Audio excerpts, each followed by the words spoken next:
प्यारे बच्चों, कैसे हैं आप लोग? आशा है घर पर सुरक्षित होंगे, स्वस्थ होंगे और पढ़ाई अपनी कर रहे होंगे।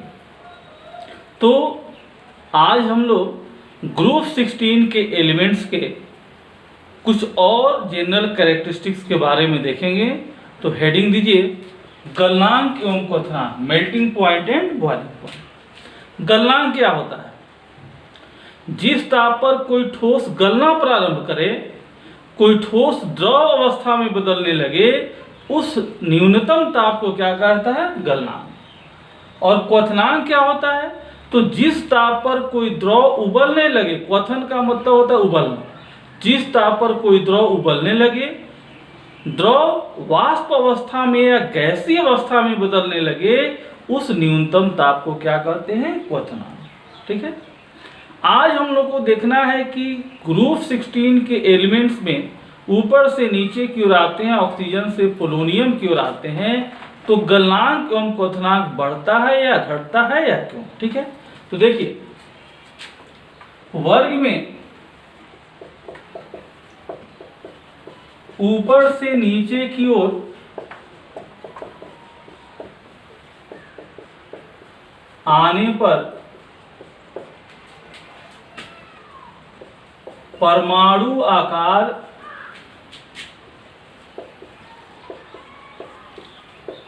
बढ़ने के कारण वांडर वाल्स आकर्षण बल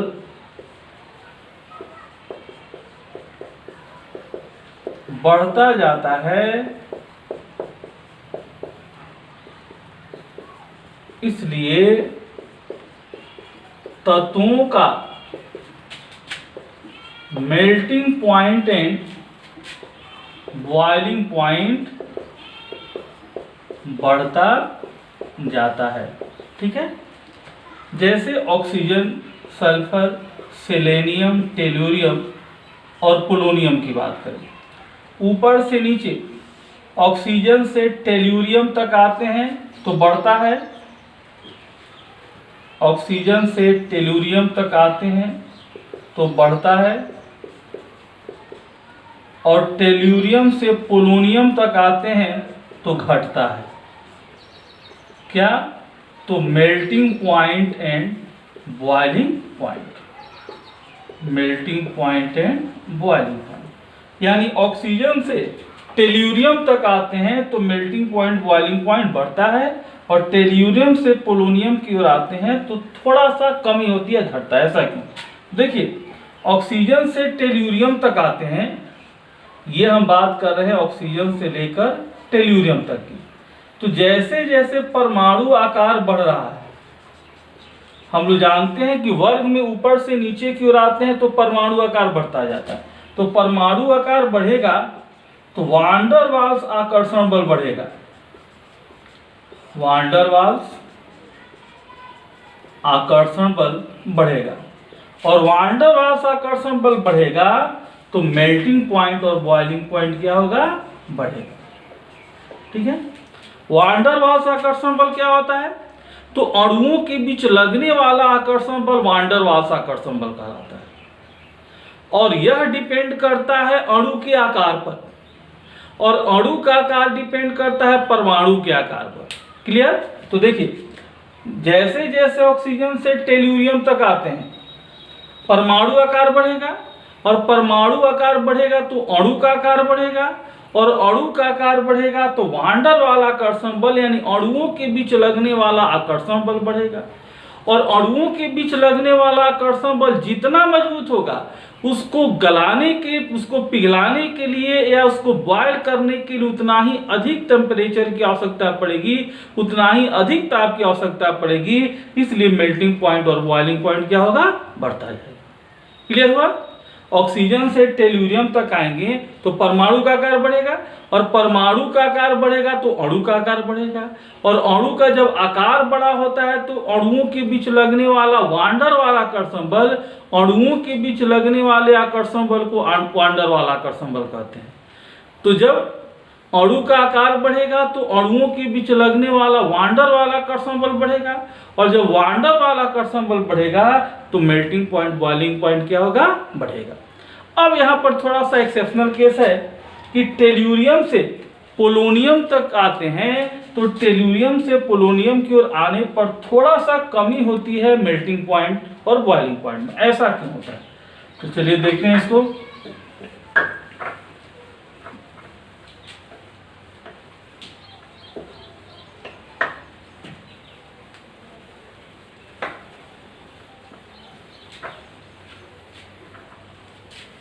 देखिए, टेल्यूरियम से जब हम पोलोनियम की ओर आते हैं, हम लोग जानते हैं कि वर्ग में ऊपर से नीचे की ओर आने पर इनर्ट पेयर इफेक्ट बढ़ता जाता है। इनर्ट पेयर इफेक्ट आपको बताया गया है, जैसे oxygen, sulphur, selenium, tellurium, polonium. P block के किसी भी वर्ग में जो हैवियर एलिमेंट्स हैं, यानी नीचे वाले भारी तत्व हैं, ये इनमें जो बाह्यतम इलेक्ट्रॉनिक विन्यास, जैसे ग्रुप 16 के तत्वों का बाह्यतम इलेक्ट्रॉनिक विन्यास ये हो गया NH2NP4। अब इसमें जो एस इलेक्ट्रॉन, इन सबकी ऑक्सीकरण संख्या +6 होगी, क्योंकि सबके बाहरी कक्ष में कितने इलेक्ट्रॉन है, 6 इलेक्ट्रॉन है, ठीक है। लेकिन जो भारी तत्व हैं, ये सेलेनियम, टेल्यूरियम और पोलोनियम, इनमें जो ये NH2 इलेक्ट्रॉन होता है, परमाणु में नाभिक के करीब S होता है, और उससे बाहर P, उससे बाहर D, उससे बाहर F। तो नाभिक के सबसे करीब S इलेक्ट्रॉन है, तो S इलेक्ट्रॉन करीब है तो नाभिक का आकर्षण बल S इलेक्ट्रॉन पर सबसे ज्यादा होगा, और नाभिक का आकर्षण बल S इलेक्ट्रॉन पर ज्यादा होगा तो S इलेक्ट्रॉन आसानी से बाहर नहीं निकल पाएगा, और S इलेक्ट्रॉन निकलेगा नहीं तो रिएक्शन में भाग नहीं लेगा, और रिएक्शन में भाग नहीं लेगा तो निष्क्रियता दर्शाएगा। कौन इलेक्ट्रॉन निष्क्रियता दर्शाएगा, तो S में जो एक जोड़ा इलेक्ट्रॉन है यह इनर्टनेस दर्शाता है, निष्क्रियता दर्शाता है एक जोड़ा यानी एक पेयर इलेक्ट्रॉन। इसलिए यहाँ NS में जो 2 इलेक्ट्रॉन है इसको इनर्ट पेयर कहा जाता है, और इस इफेक्ट को क्या कहा जाता है, इनर्ट पेयर इफेक्ट। तो 6 में से कितना इलेक्ट्रॉन इनर्ट पेयर इफेक्ट दर्शाएगा, 2 इलेक्ट्रॉन। तो 2 इलेक्ट्रॉन रिएक्शन में भाग नहीं लेगा तो कितना भाग लेगा, 4 भाग लेगा। इसलिए भारी तत्व जो हैं ये +6 के अलावा +4 ऑक्सीडेशन स्टेट दर्शाते हैं। हम लोग पिछले लेक्चर में ऑक्सीडेशन स्टेट में इसकी चर्चा कर चुके हैं। तो अब इनर्ट पेयर इफेक्ट ऊपर से नीचे की ओर आते हैं तो बढ़ता जाता है। तो सबसे ज्यादा इनर्ट पेयर इफेक्ट किसमें होगा, पोलोनियम में। पोलोनियम में सबसे ज्यादा होगा, यानी इसका एस इलेक्ट्रॉन बॉन्डिंग में भाग नहीं लेगा। जब बॉन्डिंग में भाग नहीं लेगा तो केवल पी इलेक्ट्रॉन भाग लेगा, तो बॉन्ड इसका कमजोर हो जाएगा। जब बॉन्ड कमजोर हो जाएगा तो वांडर वाला आकर्षण बल कमजोर होगा, और वांडर वाला आकर्षण बल कमजोर होगा तो मेल्टिंग पॉइंट बॉइलिंग पॉइंट क्या होगा, घट जाएगा। यानी कहने का मतलब कि टेल्यूरियम से जब पोलोनियम की ओर आएंगे तो क्या बढ़ेगा, तो इनर्ट पेयर इफेक्ट बढ़ेगा। इनर्ट पेयर इफेक्ट, इसका मेल्टिंग पॉइंट बॉइलिंग पॉइंट घटता है। Melting point and boiling point घटता है। क्यों घटता है, तो वांडर वाला आकर्षण बल कमजोर हो जाता है। वांडर वाल आकर्षण बल कमजोर हो जाता है, दुर्बल हो जाता है। वांडर वाला आकर्षण बल क्यों कमजोर हो जाता है, क्योंकि एस इलेक्ट्रॉन यानी कहते हैं NH2 electron, NH2 electron bonding में भाग नहीं लेता है। बॉन्डिंग में भाग नहीं लेता है। क्यों बॉन्डिंग में भाग नहीं लेता है, तो इनर्ट पेयर इफेक्ट के कारण इनर्ट पेयर इफेक्ट इसमें अधिकतम होता है। तो बिल्कुल आपको स्टेप वाइज बताए, वर्ग में ऊपर से नीचे की ओर आते हैं तो इनर्ट पेयर इफेक्ट बढ़ता जाता है। सबसे अधिक इनर्ट पेयर इफेक्ट पोलोनियम में होगा, इनर्ट पेयर इफेक्ट के चलते एस इलेक्ट्रॉन बॉन्डिंग में भाग नहीं लेगा, और जब एस इलेक्ट्रॉन भाग नहीं लेगा बॉन्डिंग में तो बॉन्ड कमजोर हो जाएगा। बॉन्ड कमजोर होगा तो वान डेर वाल आकर्षण बल कमजोर होगा, और जब वान डेर वाल आकर्षण बल कमजोर होगा तो मेल्टिंग पॉइंट और बॉइलिंग पॉइंट कम होगा। क्लियर हो गया? तो चलिए इसको मिटाते हैं।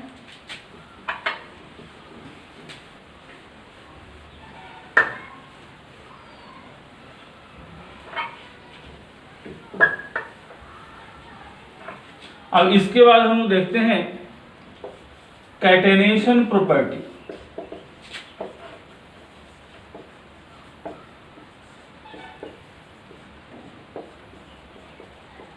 श्रृंखलन गुण, ठीक है। श्रृंखलन गुण कैटेनेशन प्रॉपर्टी क्या होता है? जब एक ही तत्व के अनेक परमाणु एक दूसरे से जुड़कर लॉन्ग चेन बनाते हैं, लंबी श्रृंखला बनाते हैं, तो इस गुण को श्रृंखलन गुण कैटेनेशन प्रॉपर्टी कहा जाता है। सबसे अधिक कैटेनेशन प्रॉपर्टी किस में होता है? कार्बन में। तो क्या कैसे डिफाइन करेंगे इसको? तो जब एक ही तत्व के अनेक परमाणु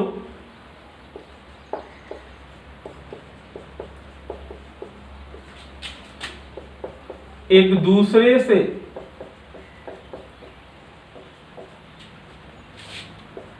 जुड़कर लंबी श्रृंखला का निर्माण करते हैं, तो यह गुण कैटेनेशन प्रॉपर्टी कहलाता है। कैटेनेशन प्रॉपर्टी कहलाता है, ठीक है। जब एक ही तत्व के अनेक परमाणु एक दूसरे से जुड़कर लंबी श्रृंखला का निर्माण करते हैं, लॉन्ग चेन का निर्माण करते हैं, तो यह गुण क्या कहलाता है? कैटेनेशन प्रॉपर्टी, श्रृंखलन गुण। जैसे कार्बन में हम पढ़ें कि कार्बन के बहुत सारे परमाणु एक दूसरे से जुड़ करके लंबी श्रृंखला बनाते हैं, कैटेनेशन प्रॉपर्टी। तो सबसे अधिक कैटेनेशन प्रॉपर्टी, ये बहुत इंपॉर्टेंट है, क्वेश्चन बोर्ड में पूछा जाता है या कंडीशन में भी ऑब्जेक्टिव में पूछा जाता है कि मोस्ट कैटेनेशन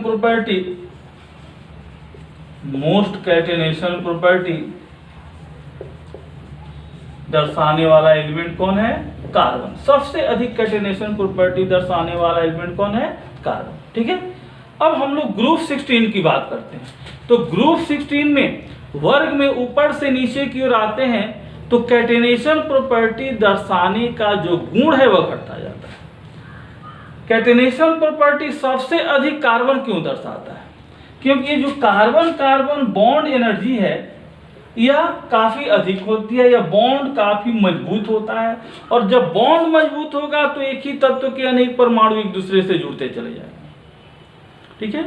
बॉन्ड जब मजबूत होगा, जब एक ही तत्व के अनेक परमाणु सिंगल बॉन्ड द्वारा यहाँ जुड़े हुए हैं और ये बॉन्ड मजबूत होगा, तभी अनेक परमाणु एक दूसरे से लॉन्ग चेन के रूप में जुड़ पाएंगे। और यदि बॉन्ड कमजोर होगा तो लॉन्ग चेन के रूप में नहीं जुड़ पाएंगे, चेन जल्दी टूट जाएगा। यानी बॉन्ड स्ट्रेंथ मजबूत होने के चलते, बॉन्ड मजबूत होने के चलते किसी तत्व के अनेक परमाणु एक दूसरे से जुड़ सकते हैं। तो जिसमें परमाणुओं के बीच का बॉन्ड मजबूत होगा उसके अनेक परमाणु एक दूसरे से जुड़ सकते हैं, उसमें कैटेनेशन प्रॉपर्टी पाया जा सकता है।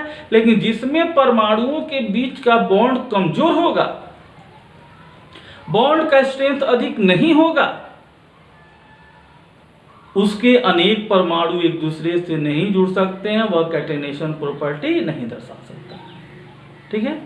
तो किसी भी ग्रुप में ऊपर से नीचे आते हैं तो परमाणु का आकार बढ़ता है, और परमाणु का आकार बढ़ेगा तो परमाणुओं के बीच का बॉन्ड का जो लंबाई है वह बढ़ेगा, और बॉन्ड जितना लंबा होता है उतना ही कमजोर होते जाता है, और बॉन्ड कमजोर होता जाएगा तो कैटेनेशन प्रॉपर्टी दर्शाने की जो एबिलिटी है वह घटती जाएगी। क्लियर?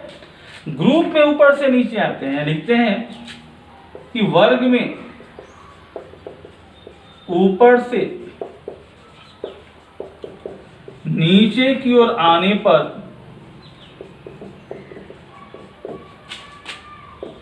परमाणुओं के आने पर परमाणु का आकार बढ़ने के कारण परमाणुओं के बीच स्थित आबंध कमजोर होता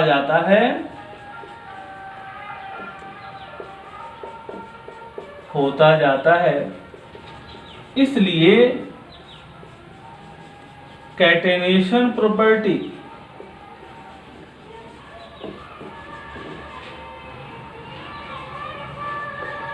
दर्शाने की प्रवृत्ति घटती जाती है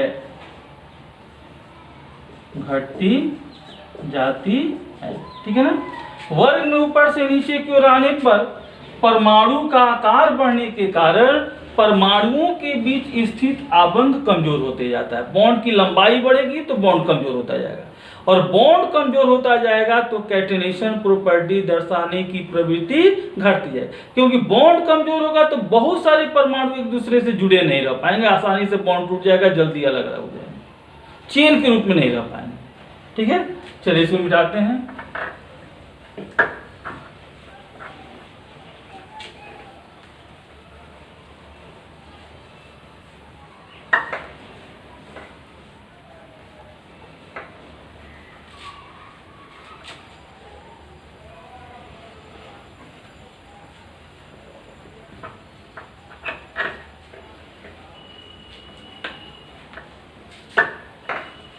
जैसे देखिए, हम ऑक्सीजन, सल्फर, सेलेनियम, टेलुरियम और पोलोनियम की बात करें, ठीक है, ऊपर से नीचे की ओर आ रहे हैं तो परमाणु का आकार बढ़ रहा है।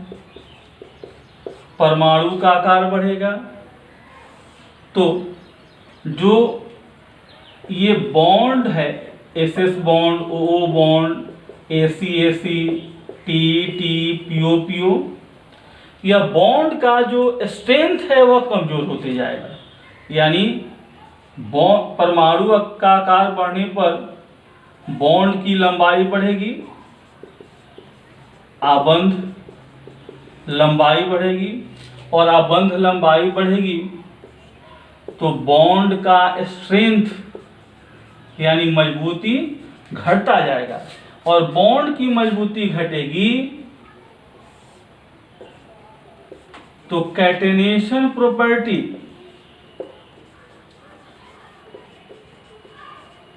दर्शाने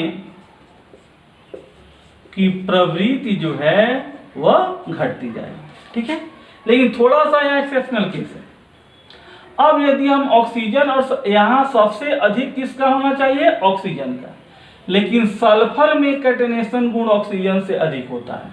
ठीक है ना, सल्फर में कैटेनेशन गुण ऑक्सीजन से अधिक होता है। सल्फर में ऑक्सीजन से अधिक कैटेनेशन गुण होता है, और ये क्वेश्चन के रूप में पूछा जाता है कि सल्फर में ऑक्सीजन से अधिक कैटेनेशन गुण क्यों होता है। ठीक है, तो देखिए, जैसे मान लीजिए यहां पर ऑक्सीजन है, ठीक है, सिंगल बॉन्ड की बात करते हैं, यहां लोन पेयर इलेक्ट्रॉन होगा, यहां बॉन्ड है, तो ये परमाणु का आकार छोटा है तो लोन पेयर इलेक्ट्रॉन जो है और ये बॉन्ड पेयर, इसमें रिपल्सन जो है वह अधिक होगा, विकर्षण अधिक होगा। और सल्फर का परमाणु आकार बड़ा है तो लोन पेयर मान लीजिए कि यहाँ पर है और यहाँ बॉन्ड पेयर है, तो यहाँ लोन पेयर और बॉन्ड पेयर नजदीक हैं और यहाँ लोन पेयर बॉन्ड पेयर दूर है। देखिए, परमाणु का आकार छोटा होने के चलते लोन पेयर और बॉन्ड पेयर नजदीक हैं तो विकर्षण अधिक होगा। अब परमाणु का आकार बड़ा है तो लोन पेयर बॉन्ड पेयर के बीच दूरी अधिक है तो विकर्षण कम होगा, और विकर्षण जितना ज़्यादा होता है उतना ही बॉन्ड कमजोर होता है। तो इसमें बॉन्ड कमजोर होगा इसकी अपेक्षा, और बॉन्ड कमजोर होगा तो फिर वही बात, कैटेनेशन प्रॉपर्टी दर्शाने की प्रवृत्ति कम होगी, क्योंकि बॉन्ड कमजोर होगा तो चेन के रूप में नहीं रह पाएंगे, चेन के रूप में नहीं जुड़ पाएंगे। बॉन्ड कमजोर होगा तो बॉन्ड जल्दी टूट जाएगा, तो चेन के रूप में स्टेबिलिटी कम होगी। क्लियर? एक बार और समझिए। ऑक्सीजन परमाणु का आकार छोटा होता है, ये परमाणु हो गया ऑक्सीजन का, ये दूसरा ऑक्सीजन, दोनों के बीच सिंगल बॉन्ड है, ये बॉन्ड पेयर है। तो ये लोन पेयर बॉन्ड पेयर के बीच का डिस्टेंस कम है तो विकर्षण ज्यादा होगा। और सल्फर का परमाणु आकार बड़ा है तो यहाँ लोन पेयर जो है और ये बॉन्ड पेयर इसके बीच डिस्टेंस ज्यादा है तो विकर्षण कम होगा। यहाँ विकर्षण कम है तो ज्यादा अस्थायी होगा, यहाँ विकर्षण ज्यादा है तो कम अस्थायी होगा। यह बॉन्ड अधिक मजबूत होगा, यह कम मजबूत होगा। यह बॉन्ड अधिक मजबूत है इसलिए इसमें श्रृंखलन गुण क्या होगा? अधिक होगा। तो कैसे लिखेंगे? ऑक्सीजन में लोन पेयर इलेक्ट्रॉन तथा बॉन्ड पेयर इलेक्ट्रॉन के बीच विकर्षण की अपेक्षा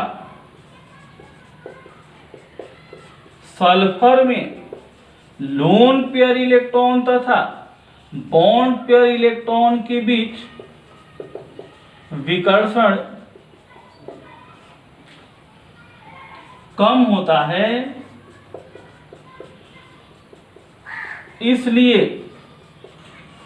ऑक्सीजन ऑक्सीजन सिंगल बॉन्ड की अपेक्षा सल्फर सल्फर सिंगल बॉन्ड अधिक मजबूत होता है। अतः सल्फर में ऑक्सीजन की अपेक्षा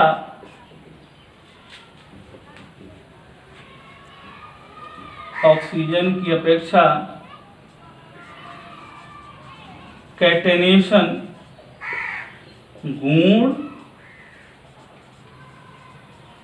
अधिक होता है। ठीक है?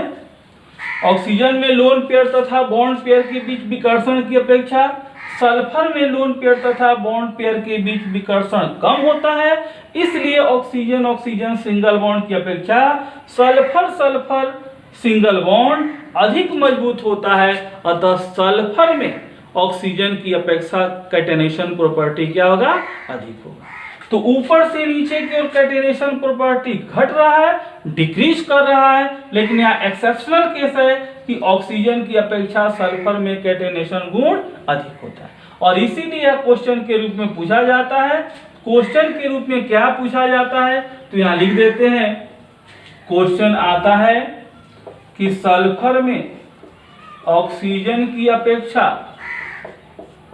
श्रृंखलन गुण कैटेनेशन प्रॉपर्टी श्रृंखलन गुण अधिक होता है क्यों? ये क्वेश्चन हो गया और इसी का यह क्या हो गया? आंसर हो गया। ठीक है? तो चलिए इसको नोट कर लीजिए।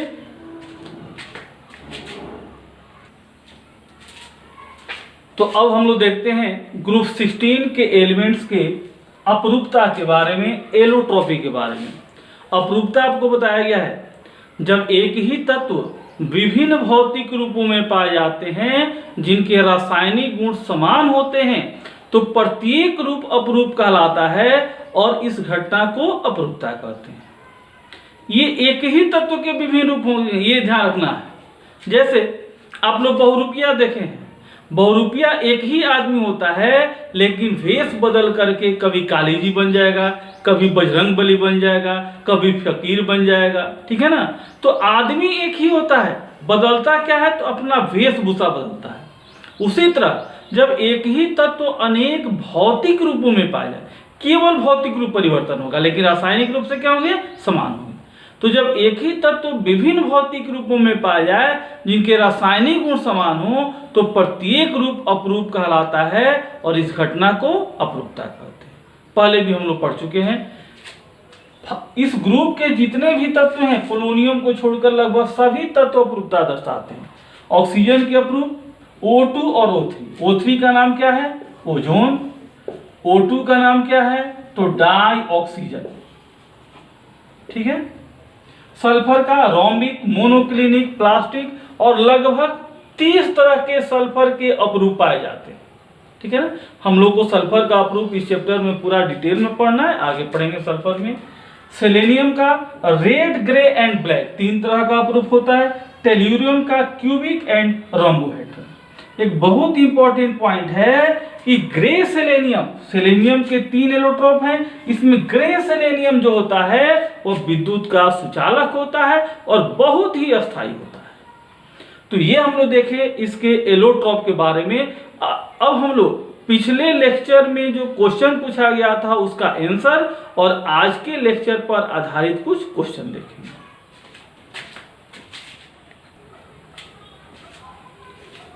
तो ये पिछले लेक्चर पी ब्लॉक 21 का आंसर है जो क्वेश्चन पूछा गया था पिछले लेक्चर में, और आज के लेक्चर पर ही आधारित क्वेश्चंस हैं। पी ब्लॉक 22 का क्वेश्चन, निम्न में से किसका MP and BP melting point, boiling point अधिकतम होगा? ऑक्सीजन, सल्फर, टेल्यूरियम और पोलोनियम। निम्न में से किसमें कैटेनेशन प्रॉपर्टी अधिकतम होगा? यानी ग्रुप 16 के एलिमेंट्स में कैटेनेशन प्रॉपर्टी कौन सबसे अधिक दर्शाएगा? कैटेनेशन प्रॉपर्टी यानी श्रृंखलन गुण। और सेलेनियम का कौन सा अपरूप विद्युत का सुचालक होता है? Red, black and grey. ठीक है। तो आज आशा है कि आपको आज का जो लेक्चर वीडियो है जिसमें हम लोग पढ़े ग्रुप 16 के एलिमेंट्स के melting point, boiling point, catenation और एलोट्रोपी के बारे में। सल्फर का एलोट्रोप हम लोग को डिटेल में पढ़ना है, तो आगे के लेक्चर्स में हम लोग देखेंगे जब सल्फर हम लोग शुरू करेंगे। तो आज का लेक्चर में जो क्वेश्चन पूछा गया है इसका आंसर आप कमेंट बॉक्स में जरूर डालें। बहुत सारे बच्चे जिस दिन वीडियो डाला जाता है उसी दिन उसको पढ़ करके, समझ करके उसका आंसर कमेंट बॉक्स में डालते हैं। आप यदि अभी शुरू नहीं किए हैं तो आप भी शुरू कर दें यदि बोर्ड में अच्छा नंबर लाना है और कंपटीशन में अच्छा मार्क्स ऑब्टेन करना है तो। ठीक है। अभी तक चैनल को सब्सक्राइब नहीं किए हो तो चैनल को जरूर सब्सक्राइब कर लें। Thank you.